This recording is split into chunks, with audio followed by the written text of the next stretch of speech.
All right. Welcome to this deep dive on Think Straight by Darius Foroux. Oh, this is a good one. Yeah, you guys sent in a lot of notes on this one, so it seems like you're ready to, really declutter and sharpen those thinking skills. Yeah. And he doesn't shy away from like really practical advice. He does not. Lots of self-help stuff, personal anecdotes, and really emphasizing that actions speak louder than thoughts. Absolutely. So, ready to explore that balance with me. Let's do it. Okay, great. So one thing that I found really fascinating about this book was how Thoreau uses his personal experiences to illustrate these kind of big concepts. Yeah. And one that really stuck out to me was the story of William James, Oh, yeah. the pioneering psychologist who, Yeah, I mean, can you imagine being so trapped by your own negative thoughts that you like literally think suicide's the only way out? yeah, that's That's it's dark. really heavy stuff. And this But was, then he has this incredible breakthrough in 1870 after reading an essay on free will. And he realizes that, okay, we can't control every thought that pops up, but we can choose which ones we focus on. that's huge. Right, huge. The first ones we act upon. Yeah. So it's like instead of being a victim of our thoughts, we become the architects, right, of our own mental landscape. I love that. The architect of your mind. Yeah, but I'm curious, in your notes, you mentioned that you find the book's view of humans as highly impractical beings a bit amusing. Yeah. Why is that? Well, it's just like it's kind of a nice reality check, isn't it? Like Yeah. Thoreau points out how often we just rely on emotions or gut feelings or incomplete information when making decisions. Yeah. And we like to think we're rational, but it's like, are we really? Yeah, I know. So I appreciate that honesty. Yeah, and it kind of ties into his analogy of the mind as a muscle that needs training, Absolutely. right? Just like you wouldn't expect to be a marathon runner after one jog. Right. You Right. can't expect to be like a clear thinker without putting in the work. It's consistency, isn't it? It is. It's consistent. It's like going to the gym for your mind. Yeah, exactly. Yeah. And he also talks about continuous learning being key. Yeah. Right? Like he contrasts that with what often happens after formal education ends, right? You get a Yes. job, you settle into a routine, and suddenly that learning muscle just starts to atrophy. No, it's so true. Like you graduate and you're like, phew, I'm done learning. I'm done. Yeah, exactly. And then no wonder we get stuck in those thought patterns. Yeah, we resist those new challenges. And talking about challenges, I really think Thoreau's anecdote about moving to London and that whole apartment debacle really highlights how important it is to recognize those unhelpful thought patterns, especially when you're stressed. Oh, totally. Yeah, when things just aren't going as planned, right? Yeah, that sudden chaos. And his point is that recognizing those useless thoughts in those moments is key to regaining control. Yeah, he literally tells himself to think straight. Yeah, I love that. Right. Like snap out of it. Yeah, exactly. And then that shift from like mental chaos to clarity, it allows him to find that temporary solution and eventually get that apartment. It's about moving from like panic and overwhelm to a more like problem-solving mindset, right? Exactly. So how do we actually filter out the noise, right? He Mhm. mentions heuristics, which, if I remember correctly, are those mental shortcuts that our mind develops Yes, to just simplify decision making. exactly. Things like trial and error or relying on what's familiar. Yeah. But he argues that over-reliance on these shortcuts can hinder growth. Yeah. So instead, he encourages us to filter information based on what actually works to improve our lives, not just what's easy or familiar. That resonates with me. I mean, have you ever, I'm sure you have, I know I have, you get stuck doing something just because it's what you've always done, Oh, yeah, all the even time. if it's not serving you anymore. All the time. So, and he also talks about the importance of focusing on what's within our control. And he gives us a really clear framework, like desires, actions, words, intentions. Right. Those are things that are within our control. Yes. Past events, other people's opinions, uncontrollable circumstances outside of our control. And then he goes into those useless thoughts, Yes, he does. worrying about what other people think, dwelling on past mistakes, obsessing over potential future scenarios All the time. that we have absolutely no control over. I am a champion warrior. Me too. But I get what he's saying. It's like, it's so draining. It's distracting. It is. Yeah. It's like we're giving away our power to things that we can't even influence. Totally. So, and then he introduces this idea of like slowing down your thinking, which is a little counterintuitive. Yeah. I get the point about heuristics leading to those quick but not always well thought out responses, but Right. isn't there a danger of overthinking everything? Yeah, so he addresses that, and he brings in this perspective of Derek Sivers, who argues that our first reactions are often outdated or emotionally driven. Interesting. So taking a day or two to think things through can actually lead to much better decisions. Yeah, he shares that story about like impulsively agreeing to commitments and then really regretting it. Oh, yeah. Have you ever found yourself in that situation where like slowing down your thinking would have saved you some hassle? Um, More times than I'd like to admit. I know, me too. It's a constant learning process. It is. Right. Yeah. But now remember when we were talking about heuristics earlier? Uh, Well, those mental shortcuts, they often tie into something called cognitive biases. And yes. he reminds us that we can't always trust our minds. Right. So cognitive biases, if I'm remembering this correctly, are those systematic errors in thinking that can affect our judgment? Yes, Okay. exactly. Okay. And he gives the example of attentional bias, where, like, our perceptions are colored by our pre-existing thoughts. Interesting. So if you're expecting negativity, Yeah. you're more likely to find it. Yeah. It's like wearing, like, negativity-tinted glasses.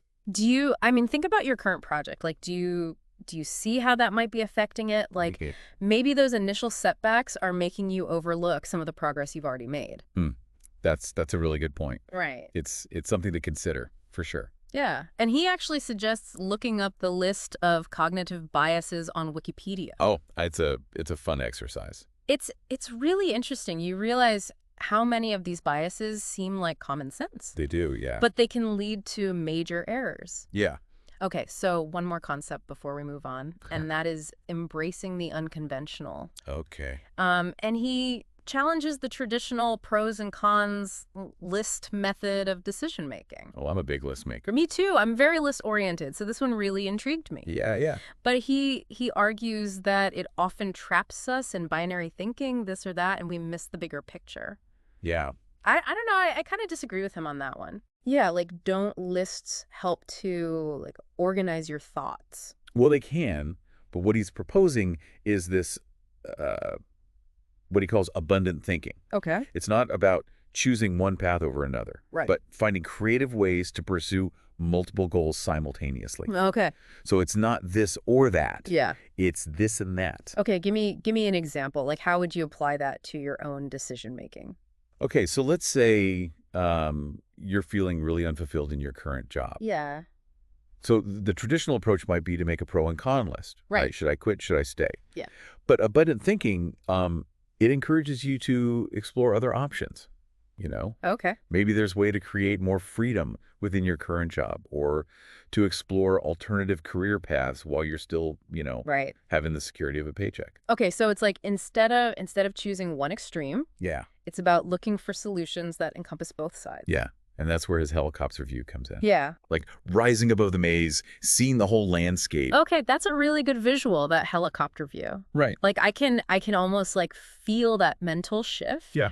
That aha moment, like you step back and a new solution emerges. Absolutely. And he walks the walk, right? He does. He Yeah. started his own business while still working a job. Yeah, he talks about how that experience taught him to question those assumptions. Right. We often hear, this is how it's always been done, Yeah. and we just accept it. Yes. But who says it has to be that way? Right. Maybe there's a better approach Yeah, totally. that fits your unique needs and goals. Okay, that's a good place to pause for now, I think. Okay. We've covered a lot of ground. The power of thoughts, the importance of continuous learning, filtering out the noise, focusing on what's in our control, slowing down our thinking, recognizing those cognitive biases, embracing unconventional approaches. It's a lot. It's a lot. So when we come back, we'll dig into some more of Forough's insights on how to think straight. Sounds good. See you in a bit. Welcome back to your deep dive into Think Straight. Back for more. Before the break, we were talking about embracing the unconventional, and I'm still thinking about Forough's argument against pros and cons lists. Yeah, it definitely goes against the grain, doesn't it? I mean, we're so conditioned to weigh decisions that way. Yeah, but he's basically saying it leads to tunnel vision, right? You just focus on those two options when there might be a more creative solution. Yeah, like with the job example. Yeah. Freedom is the pro. Uh-huh. Uncertainty is the con. Right.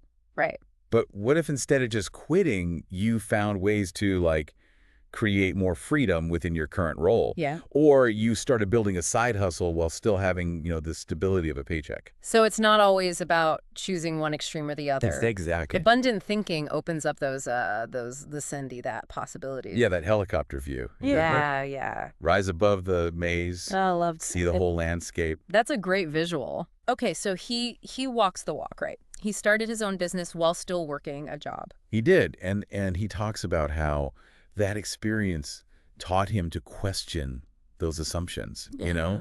Like we often hear, this is how it's always been done, Right. but who says it has to be that way? Yeah. Maybe there's a better approach out there. Okay, let's talk about the chapter titled Don't Ask Why. Oh, yeah. This one's interesting. It seems a little counterintuitive, right? For a book about thinking. Yeah, at first glance, yeah. But when you jig deeper, he's not saying, like, blindly accept everything. Right, He's just cautioning against dwelling on the why of past mistakes. Yeah. Or situations that you can't change. What's done is done. Exactly. Okay. The key is to, like, focus on what you can learn and how you can move forward. That story about accidentally sending the wrong contract to a client, like that really resonated with me. Oh, yeah, I've been there. I've seen how like dwelling on past blunders can be so paralyzing. Yeah, it can really hold you back. Forough didn't beat himself up over it. No, He focused on the lesson.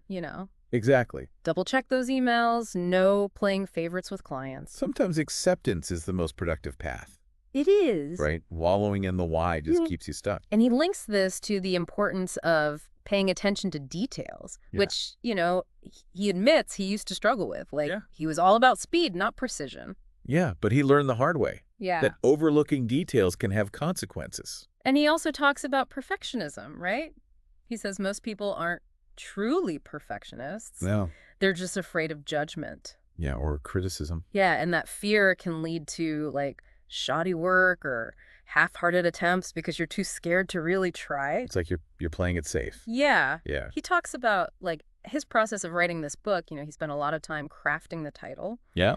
refining the subtitle, really painstakingly editing each chapter. I mean, he even shares some of his early title ideas. Yeah. Oh, does he? Like The Art of Practicality, Yeah. The Power of Pragmatic Thinking. A little generic. A little bit, yeah. Yeah, not really grabbing my attention, but Yeah, but it shows that even those small details, they can have such a big impact.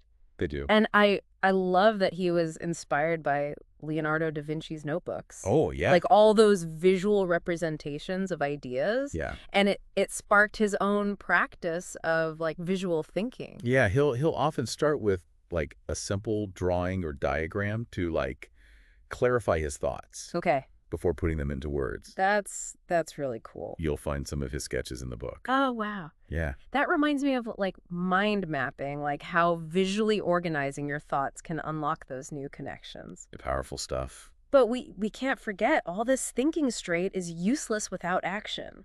Absolutely. He says, action thinking. Bold statement. It is, yeah. Right. So how do we make sure our thoughts are actually leading to effective action? Well, one strategy he suggests is creating systems to minimize the thinking required for everyday tasks. Okay. He uses exercise as an example, Oh, yeah. something a lot of people struggle with, myself What- included. I know that feeling like, should I work out today? Yeah, exactly. What kind of workout should I do? Maybe tomorrow. Maybe I'll just take a nap. Right. So instead of that back and forth, he created a system. Okay. 30 minutes of exercise every day. Don't burn out. Eat healthy. Track your food. Track your Yeah, exercise. follow the system. Yeah. No more agonizing. It frees up that mental energy Right. for the stuff that really matters. Exactly. You mentioned in your notes that you're trying to be more mindful of your time. I am, yeah. Does this idea of creating systems resonate with you? Absolutely. I mean, automating those routine decisions could free up so much mental space. Say the more creative Yeah. and strategic stuff. Mm. Forough also emphasizes learning from the past, but not letting it hold you back, Yeah. right? And he shares that really poignant story about his grandmother, Yeah. who lived with a lot of regret in her later years. Yeah, it's heartbreaking, isn't it? To Yeah. look back and just be filled with all those what ifs Yeah. and should haves. Forough saw firsthand how regret can just eat away at you. Yeah. And it inspired him to embrace this, like, no regrets philosophy. It's a good philosophy. Right. That doesn't mean we shouldn't reflect on our experiences, though. He's a big advocate of journaling. Yeah. And, like, going back and revisiting past entries to glean insights. Yeah, find those patterns. But it's about finding that balance between extracting those lessons and just, like, letting go of what you can't change. Totally. Like his story about launching a membership site, right? Yeah, yeah. He put in the work, modeled it after all these successful examples. Yeah. And after a few weeks, he realized, like, it wasn't a good fit. It wasn't working. Yeah, so he pulled the plug. It takes courage to do that, It does, right. especially after putting in all that effort. What do you think he learned from that experience? I think he learned that sometimes doing nothing is better than pouring energy into something that's not aligned with your goals. Okay. It's okay to change course, Yeah. Admit when something's not working. And he encourages us to just make decisions and stand by them. Yeah. Keep moving forward. No second guessing. Learn and adapt as you go. Exactly. He also reminds us that time is our most precious resource. Oh, it is. It's the one thing we can't get more of. Right. Like worrying, dwelling on the past, obsessing over those things you can't control.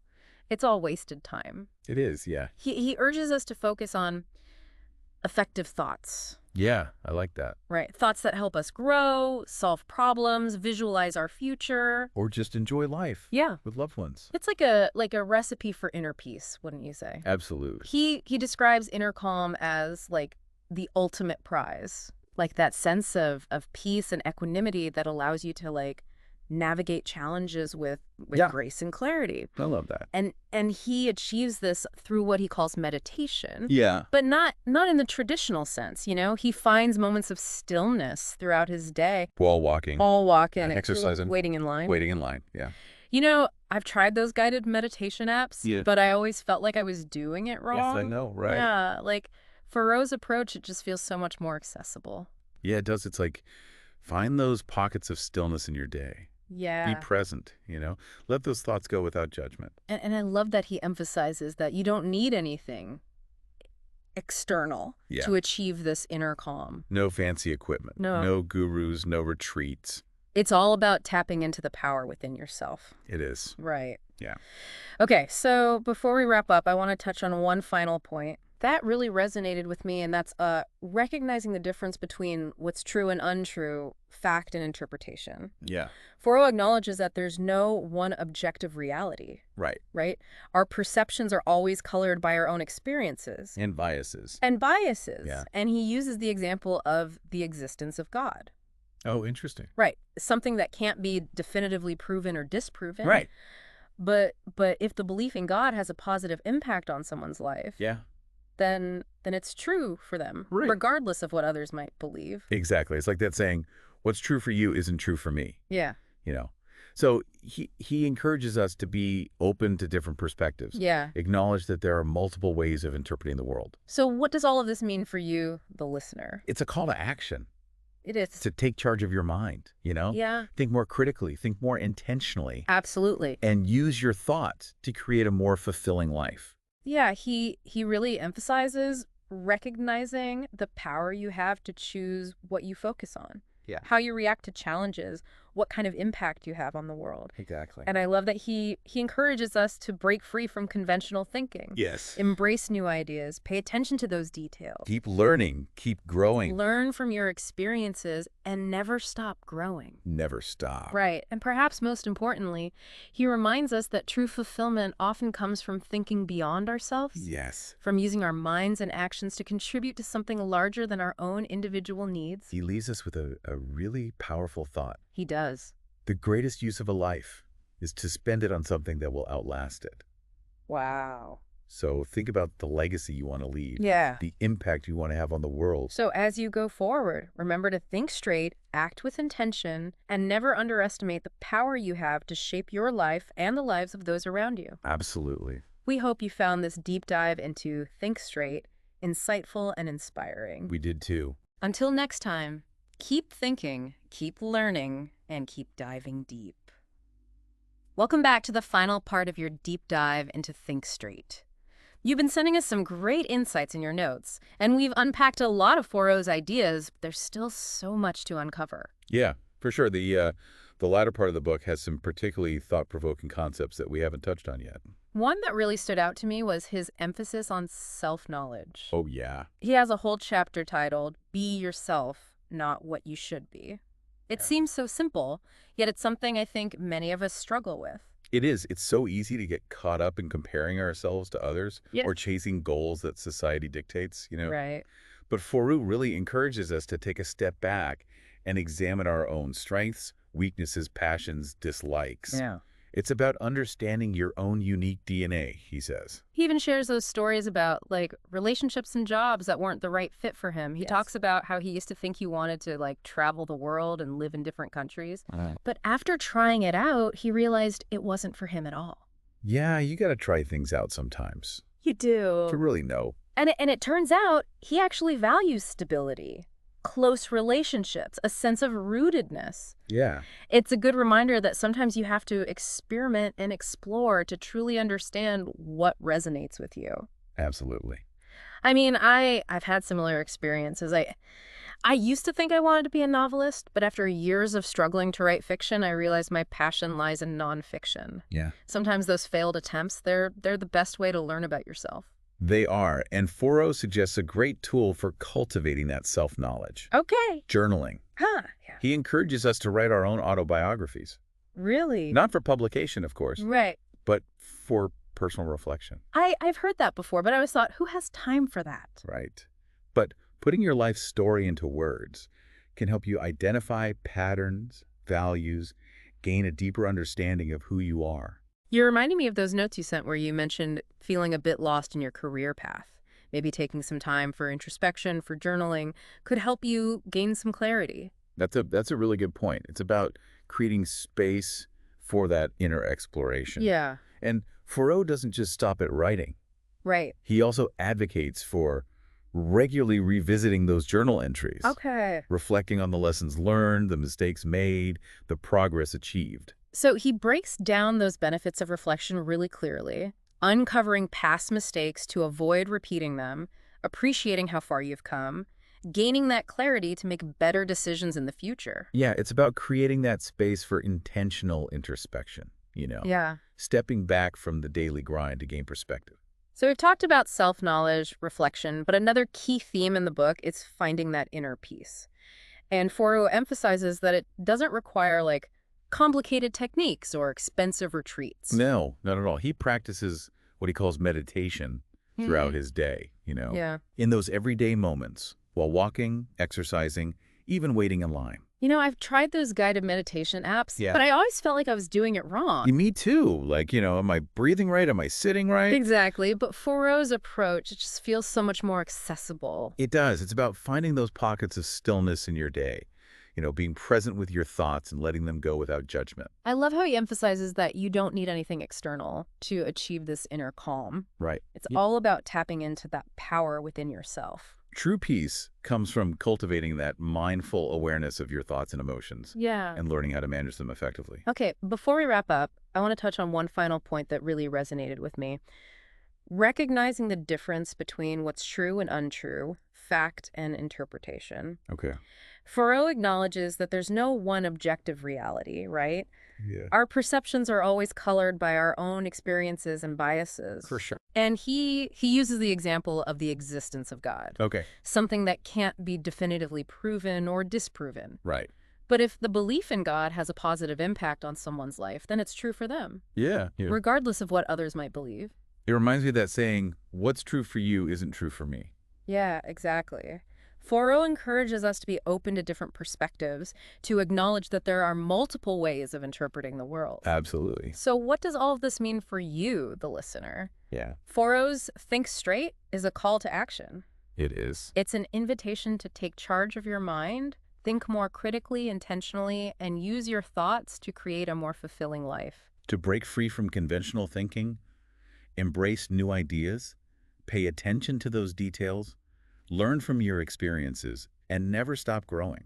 And perhaps most importantly, he reminds us that true fulfillment often comes from thinking beyond ourselves, from using our minds and our actions to contribute to something larger than our own individual needs. He leaves us with a final, powerful thought. The greatest use of a life is to spend it on something that will outlast it.